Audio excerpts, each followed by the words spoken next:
back in the next day or so, and I think he's got his projections and stuff up today. So appreciate that to Sheets, and again, all of our best wishes back to him and his family. All right, we're gonna get going here today and talk a little game by game NBA. We'll be using Saber Sim projections. A little bit later, Goldie will have his projections up, and actually, he might have them up shortly. So it probably will happen while we're recording. But Goldie, again, to remind everybody, has the industry aggregate. We feel good about being the only site in the entire industry that offers the entire industry aggregate, so the most accurate projections in the industry, along with, of course, Sheets' projections and Saber Sims. But with everything said, let's just get right into it. We're going to go game by game here. I'm going to pull it up, and we're going to go from here. So, and we'll talk about some of the things we look for along the way. Also do want to encourage people to check out Goldie's videos. They tend to run a little longer, but they're really, really interesting and very in-depth, really like incredible knowledge in MLB. And I think that you guys should do yourself a favor and take a look at that. So let's go game by game here. We're going to start off with New York and Oakland. And as I always do, I either bring up the starting lineups page from MLB, or I like the RG free starting lineups page just because it's got just the lineups and the general weather.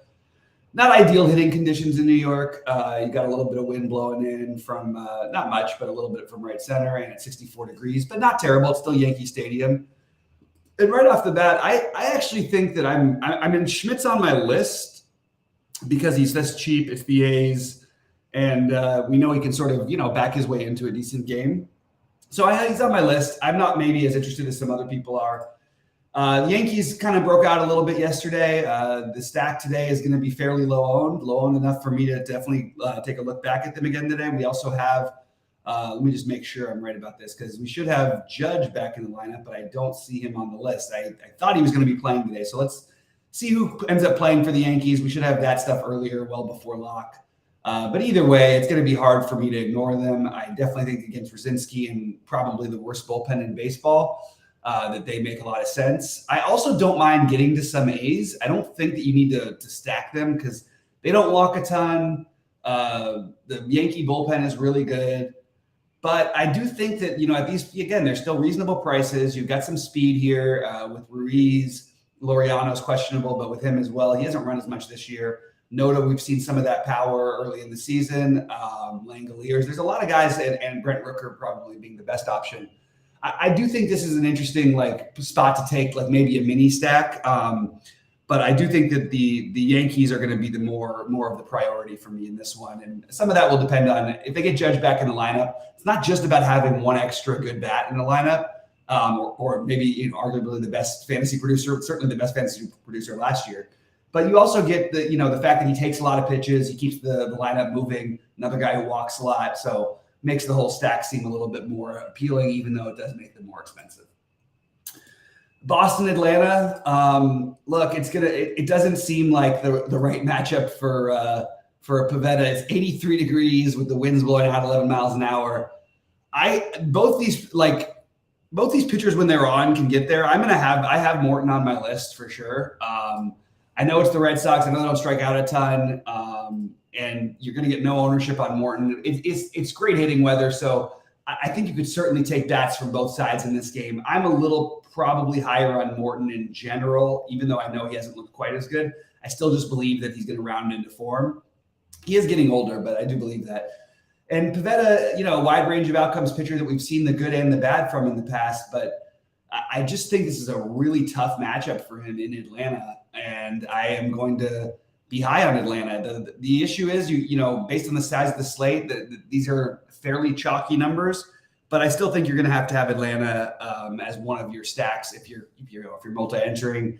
And certainly, obviously Acuna one-offs never a problem. Olsen one-offs never a problem. Mini stack totally fine. But I do like the Braves at first look here, and I have Morton on my list, but I don't know where he's going to make it. We'll revisit the priorities by the end. And we'll talk a little FanDuel when we go live later on at 6 Eastern time. All right, let's talk about the White Sox and the White Sox and the Royals. Giolito, Jordan Lyles. So, okay, starting off, Giolito is a guy I like to play. He's also a guy I like to stack against. I'm not going to stack against him today because there's enough other good stacks. And you have a little bit of weather issues. The wind's blowing in. I do think Giolito is definitely in play here. We've seen the Royals sort of help people out along the way. And just for fun, real quick, let's pull up Giolito's BBP because he's had a decent sample against these guys. And I think BVP, this is the way I like to treat it. Unless the guy's got like 40 plate appearances or like 30, but he's never struck it out and he's, had half of them extra base hit, something outlandish. I don't put as much emphasis in it, but I do put emphasis on it for the pitcher in these situations. And still not a massive sample size. It's mostly Dozier and Perez, and I don't even know if Dozier will be in the lineup tonight. They've hit him pretty decently. The strikeout rate is above average. They've actually hit 10 home runs off of him, which is quite a lot in 96 at-bats. But, you do have the wind blowing in from right center. I think the righties would make more sense just based on that alone. And I think that it's, look, the White Sox are funny because they have really been bad against right-handed pitching, but they've started to round in a little bit more to form. I have the White Sox on my list. I don't know if I really want to play if the winds stay up like that. It is warm, so it should negate some of that. But you have a fairly popular team here against Jordan Lyles, who's really struggled. And I'm always a fan of picking on Jordan Lyles because he walks guys and gives up home runs. Very simple. The problem is he's 6,200, and there is a tiny part of me that wants to actually play Jordan Lyles. Now, we'll probably get better things later on. But it's just worth noting because he's a guy who, at least when he's going, he has a leash. So as a cheap option, he'll be on my early list for now. Probably won't make my lineups, but just wanted to mention him just because I do think that it's maybe not quite as bad of a play as it might look like. The White Sox stack is certainly more of a priority, but I don't mind if you go that way as well. You also have the KC side of it where you're not going to have any ownership. And as I just mentioned, with the power upside, especially Salvador Perez, whether you're playing them or not, certainly Perez, Pascantino, Melendez, and Witt are kind of interesting. Again, not loving the fact that you got to hit into the wind. It just lessens the home run chance. But it is 79 degrees, so you do get the hitting benefit upside. And it the wind, based on where it's coming from right now, if it stays this way, shouldn't affect the righties as much. But I have the White Sox a little bit behind Atlanta and the Yankees at the moment. That may change by later, but that's what I've got for a first look here. Let's talk about the pitching for San Diego and Minnesota. Nothing that we're going to use. Louis Varland is a very, very tough matchup. And Waka is probably not as bad. Waka sort of, I'm going to throw him into that Lyles category of if you need to spend all the way down. I think that's something that you could consider. Another one where you got sort of crossed winds, but it doesn't look like it's enough to really bother anything. 70 degrees. Obviously a little bit of rain in there, so we'll have to keep an eye on that one later today. But I'm definitely okay with taking the Padres here. I'm just going to put them on again, this is an early list thing. The Padres and Twins are both interesting enough to me where I think we can definitely take at least pieces, if not the whole thing. I'm kind of surprised to see the Padres total as low as it is. I thought this would be like a 5-run plus total, and I do like them. So because of the lowish ownership and partially due to expensive pricing, I think the White Sox are definitely in play. I think the Padres are definitely in play here. And I think that you can make an argument for maybe not a full twin stack, but certainly for some twins. So I have the Minnesota as maybe a mini stack that I can use a little bit of. And mini for White Sox is mostly what I have, and mini for Minnesota is what I've got. Also, San Diego, the bullpen, don't necessarily like to go for the full 5-man on big slates. But I do like the Padres. I do think the Padres are definitely right up there with Atlanta and New York for me. They get to go hit in a much better stadium than they've been hitting in 50-degree weather in San Diego all year. Maybe they start to explode on this little mini road trip here. So they're on my list pretty high up for sure. All right, well, we're looking at a Cubs game. That means we certainly need to look into the weather because it affects, wind affects this stadium more than it does any other stadium. Well, only 5 miles an hour wind, so nothing major there blown in from center, but the 55 degrees is not all that appealing.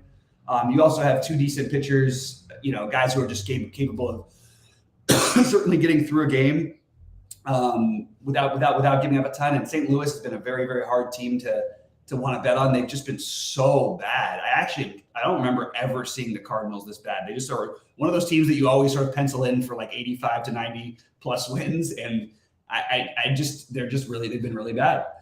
They also knocked us out of Survivor last week, so a little bit hurt on them. I do think Flaherty's in play. I think that he looked a little bit better. The Cubs, while they have been a great offense, there are still strikeouts in that lineup. So I think that you can definitely take some shots on these guys.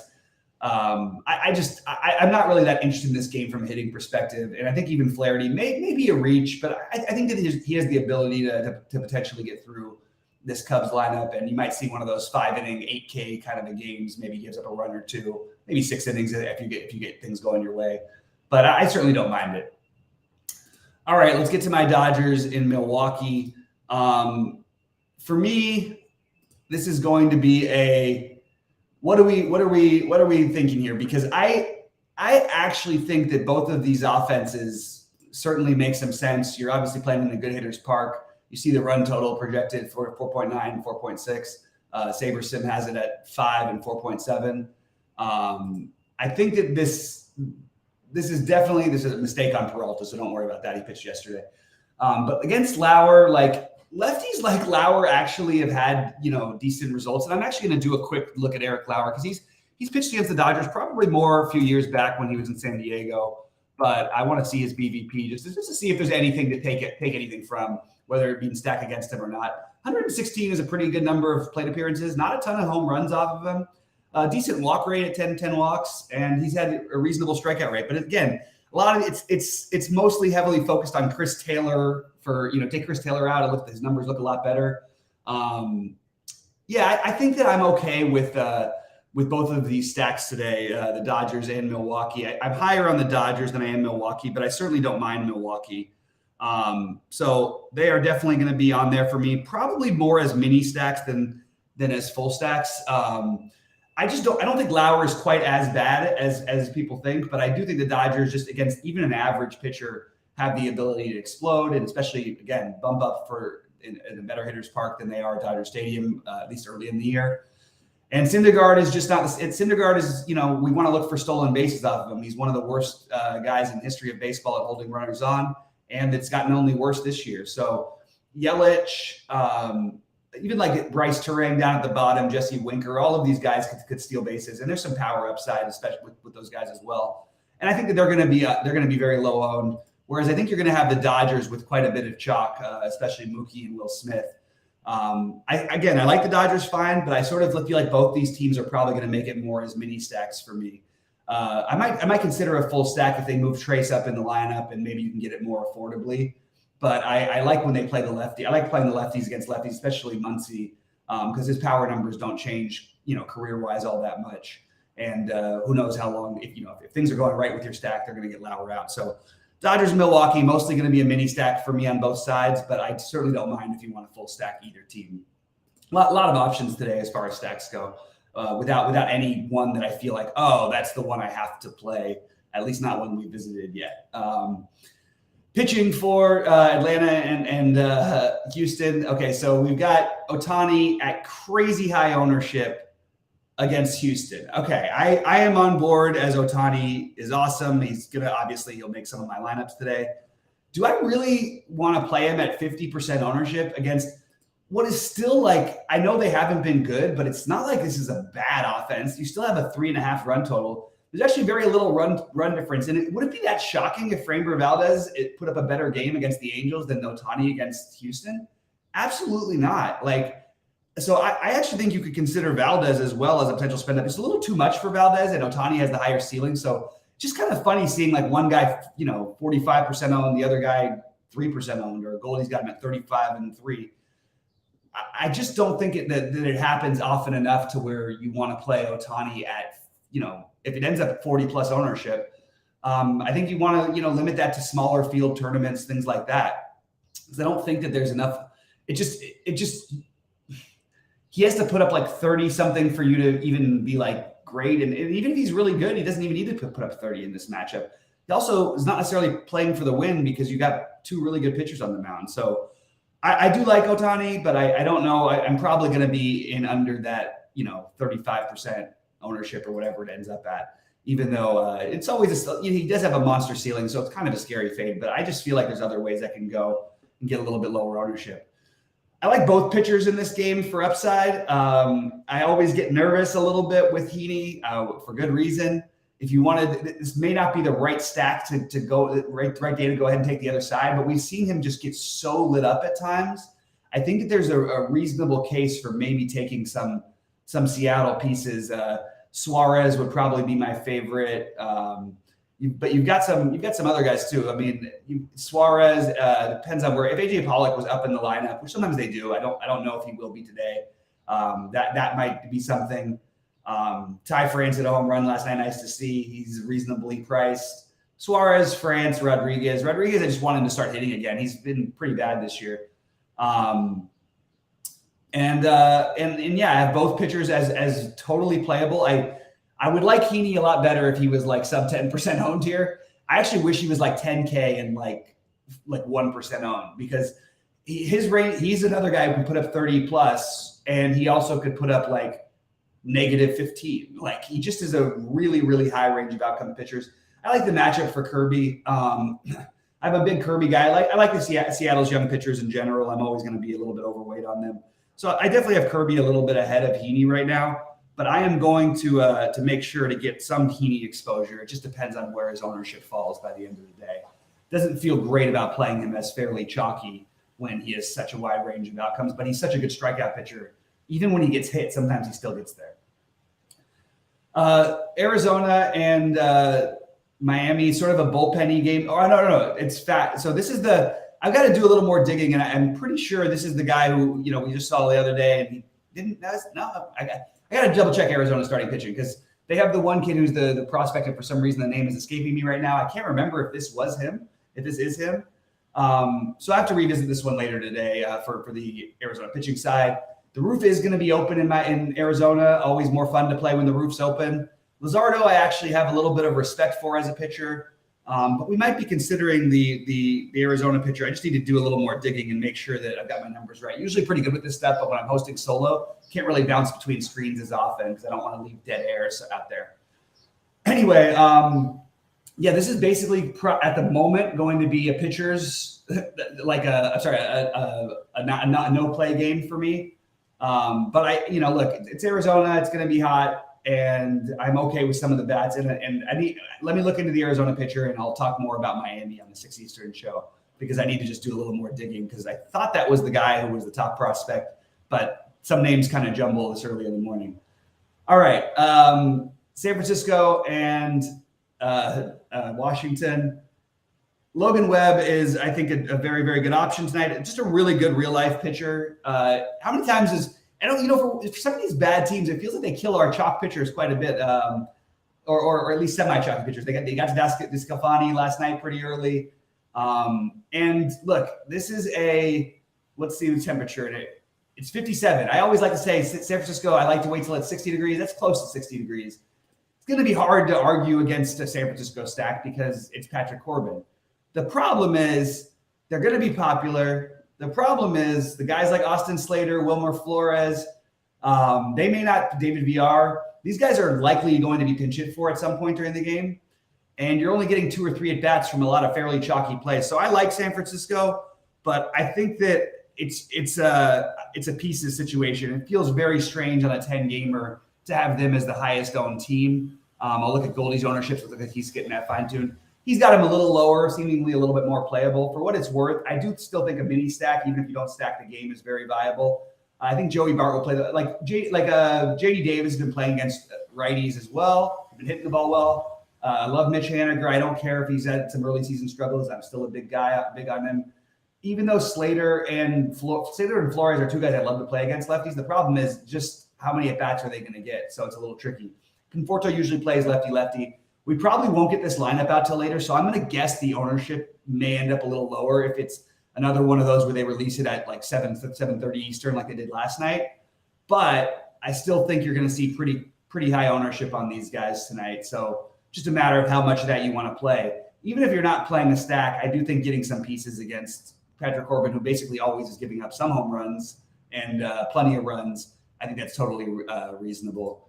And again, as I mentioned earlier, I do like Logan Webb. I don't know why Saberson has such a high total for Washington.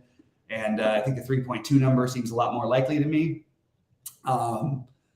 Yeah, so that's where I'm at. So that's sort of a quick rundown of what I'm doing on this slate. What I'm thinking about the slate. But so the stacks I'm heaviest considering right now are the Yankees, Braves, Padres, both sides of the Dodgers, Milwaukee, more as a mini stack. San Francisco more for pieces because I just think the ownership is a little bit too high. And then we get into the Minnesota, Chicago White Sox, and maybe pieces of Oakland. So that's sort of the order I have them right now. Then the pitchers I'm deciding between are going to be Schmidt, Morton, Giolito, Flaherty, Ohtani, Kirby, Heaney, and Webb. I'm probably going to have some Ohtani lineups, but I'm probably going to end up in the 25% range on him. And I think I'm going to probably be overweight most of the other guys. Probably be a little underweight on Schmidt, maybe a little underweight on Heaney, depending on where that ownership we feel like it lands. So I will be live at 6 Eastern time. I really do appreciate all you guys tuning in. Hope you guys will give us the thumbs up, the like. We appreciate all of you. And hopefully we can get someone to take something down tonight. It was not a beautiful night last night. We'll cover NBA, by the way, at 6 Eastern also. But yeah, please like and subscribe. And thank you guys all for being part of True DFS. Good luck, everybody.